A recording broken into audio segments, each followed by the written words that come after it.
Сегодня полпред президента России в СКФО провел заседание межведомственной комиссии по снижению уровня неформальной занятости и легализации трудовых отношений. В совещании принял участие Махмуд Алих Калиматов. Он доложил о текущей ситуации на рынке труда в Ингушетии и отметил, что в регионе на 31% уменьшилось количество зарегистрированных безработных. На сегодня их количество составляет 26 700 человек.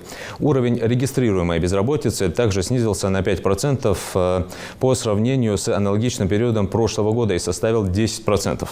Махмуд Алих Калиматов подчеркнул, что важным элементом работы по снижению безработицы является вовлечение населения в предпринимательскую деятельность. В заключение глава Ингушетии отметил, что в ближайшее время планируется реализация 9 инвестпроектов, общая стоимость которых составляет около 2 миллиардов рублей.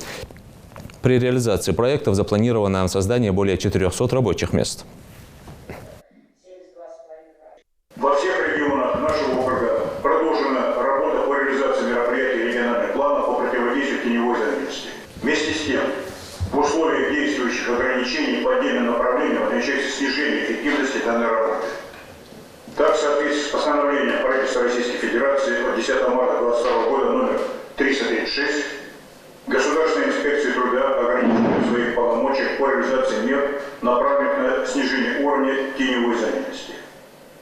Также до настоящего времени не утверждена методика и не определены целевые показатели по выявлению теневой занятости для субъектов Российской Федерации. Таким образом, несмотря